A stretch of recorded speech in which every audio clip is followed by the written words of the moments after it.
In today's episode of the Beyond Psychology podcast, we're going to talk about why your commitment to change keeps dissolving like morning fog.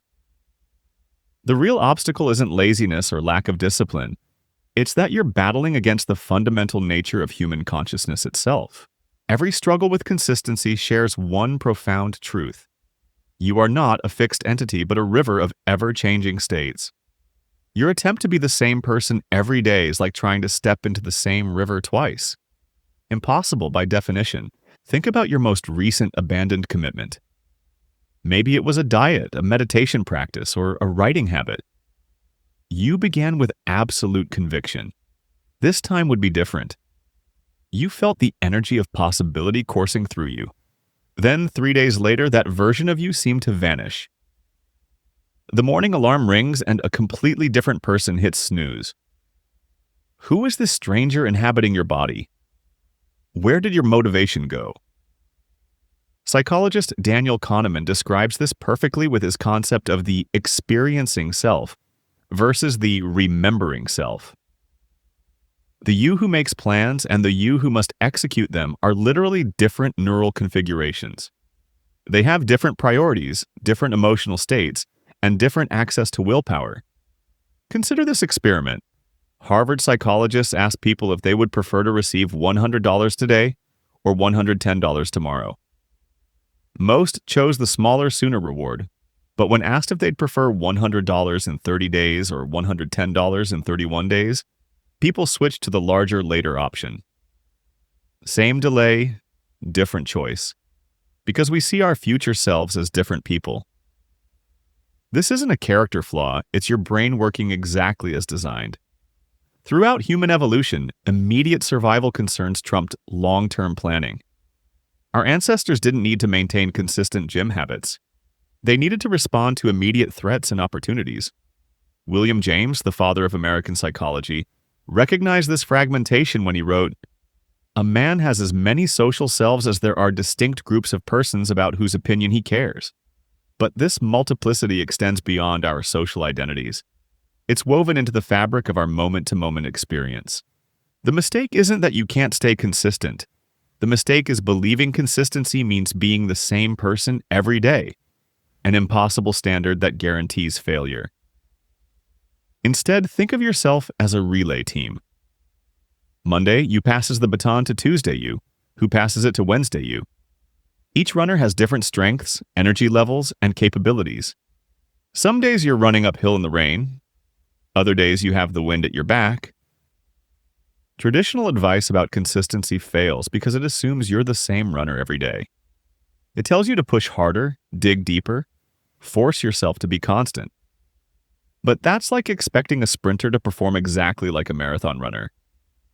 Different selves, different capabilities, so what actually works? Let's explore 3 evidence-based strategies that honor your changing nature while creating sustainable progress. First, stop focusing on perfection and start focusing on momentum. Neuroscientist Andrew Huberman explains that behavioral momentum is far more powerful than motivation. Small actions build a current that carries you forward even when motivation fades. Imagine finding a dirty kitchen after a long day. The thought of cleaning everything is overwhelming, so you do nothing, making tomorrow's environment even worse. But what if you just wash 3 dishes? That small action creates a starting point, a bit of momentum that makes the next step easier. This is what psychologists call minimum viable effort, the smallest action that maintains the continuity of a habit. Can't face a full workout? Do 1 push-up. Can't meditate for 20 minutes? Take 3 conscious breaths. These aren't compromises, they're momentum builders. Think of consistency like maintaining a campfire. Missing 1 day doesn't mean you failed, it just means the embers cooled slightly. A small action rekindles the flame without needing to build an entirely new fire. The second strategy, build an environment that shapes behavior. Psychologist Kurt Lewin proposed that behavior is a function of both person and environment. When motivation fluctuates, and it always will, your environment becomes the stabilizing force. Look around you right now. Every object, Every arrangement, every notification setting is either making consistency easier or harder for future you. The prepared gym clothes by your bed, the vegetables cut and ready in your fridge, the phone charger located away from your bed. These aren't minor details. They're the infrastructure of consistency. James Clear, author of Atomic Habits, calls this environment design, and research shows it's vastly more effective than relying on willpower. Your physical space is like a voting system. Each object casts a vote for a particular behavior. Is your environment voting for the person you want to become? The novelist Graham Greene famously stopped writing each day mid-sentence. Why? Because he understood that tomorrow's writer would find it easier to continue an existing thought than face a blank page. He wasn't just a great writer, he was a skilled designer of his future self's environment. The third and most powerful strategy: develop a relationship with your future self. Psychologists have found that people who feel connected to their future selves make dramatically different decisions. In a fascinating study from NYU, researchers showed participants age-progressed images of themselves before making financial decisions. Those who saw their future faces chose to save significantly more money. The abstract concept of future self became a person they actually cared about. This is the emotional core of consistency. It's not about forcing yourself to stick to rigid plans. It's about caring for tomorrow you as you would care for someone you love. When you leave tasks unfinished, dishes unwashed, or decisions unmade, you're essentially saying, "Let future me deal with it." Would you treat someone you care about this way? Would you deliberately make their life harder? Try this thought experiment.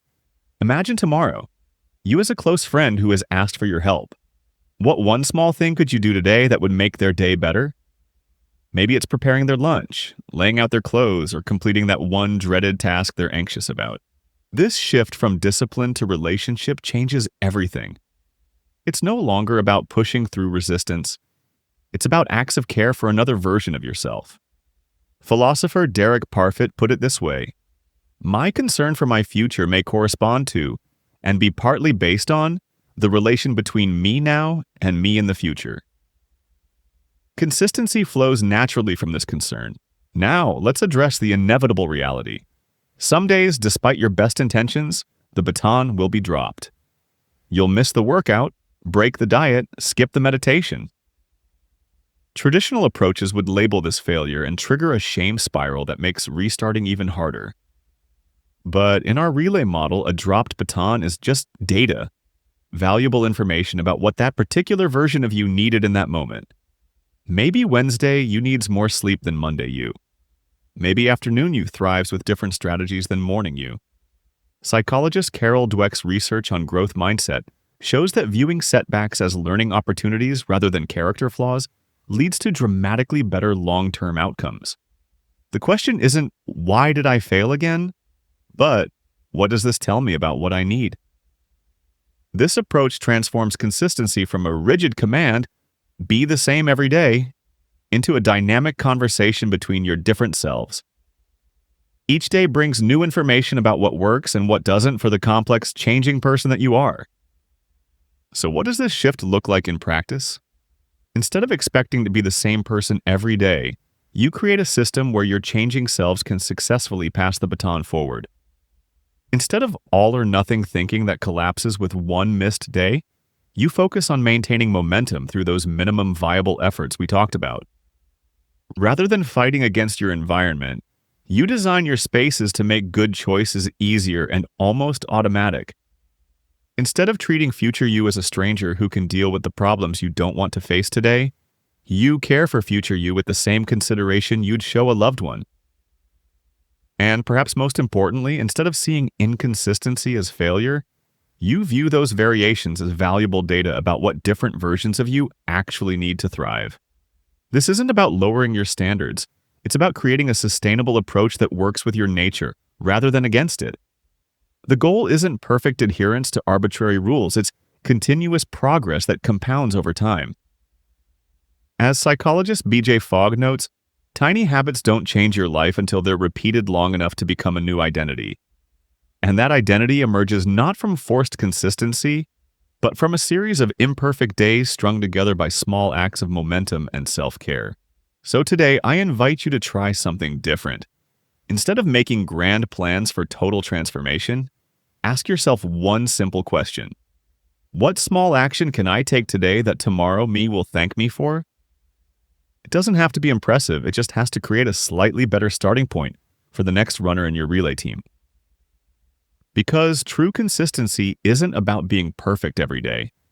It's about creating a chain of imperfect days that, when linked together by care and momentum, carry you steadily forward. Thanks for listening, don't forget to subscribe, and I'll see you in the next episode.